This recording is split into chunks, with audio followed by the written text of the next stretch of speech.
Vote চাতে আসতেছে তাই না?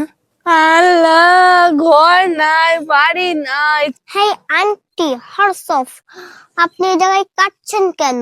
আব্বারা তোরা আইসিস, এই চাচিরে দেখ, ঘর নাই, বাড়ি নাই, একটা পায়খানাও নাই, হাঁকতে পারি না। আপনি শুধু ভোটটা দিবেন, আপনার সব সমস্যার সমাধান করে দেবে আমাদের তেনা। ও সরি নেতা। হ্যাঁ আন্টি, আপনার কি সমস্যা সব আমাকে বলেন, আপনার বাড়ি ঘর সব আমি করে দিব। টিয়া পয়সা কিছু আনছিস? দে আব্বা দে। টাকাটা রাখেন, নেন। তো কম হয়ে গেল। আচ্ছা থাক, চালাই নি।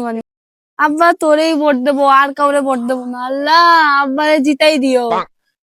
আল্লাহ, ঘর নাই, বাড়ি নাই, চাল নাই, সানস্ক্রিন নাই, রোদে পুড়ে চামড়া কালা হয়ে গেল।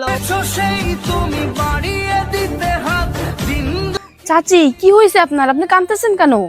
আমি থাকতে আপনার কষ্ট কিসের? আমার টাকা নাই, একটা সানস্ক্রিন কিনতে পারতেছি না, রোদে পুড়ে চামড়া কালা হয়ে যাচ্ছে।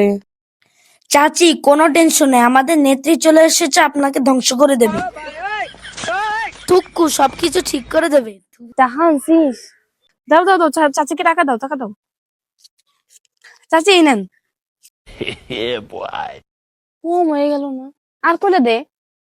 চাচি আগে ভোটটা তো দেন, তারপরে সবকিছু ঠিক করে দেবো, আপনার বাড়ি গাড়ি সব করে দেবো। আচ্ছা চাচি, আপনি হ্যারেও করলেন ভোট দিবেন, তারেও করলেন ভোট দিবেন, আপনি আসলে ভোটটা দিবেন কারে একটু বলেন তো আমারে। যে হেনে সুবিধা পাবো সে হেনেই ভোট দেবো, যে বেশি টেহা দিতে পারবে তারই আমি ভোট দেবো। তাহলে তো আপনি অদাভঙ্গ করতেছেন চাচি, আর অদাভঙ্গ করা মুনাফিকের লক্ষণ। আর মুনাফিকদের কিন্তু কঠিন শাস্তি হবে কিয়ামতের দিন চাচি। আমি যে কিছু টেহা পয়সা কামাচ্ছি তোর ভাল লাগতেছে না তাই না? জ্বলতেছে তাই না? জ্বলবেই তো, জ্বলারই কথা। गजब बेइज्जती है।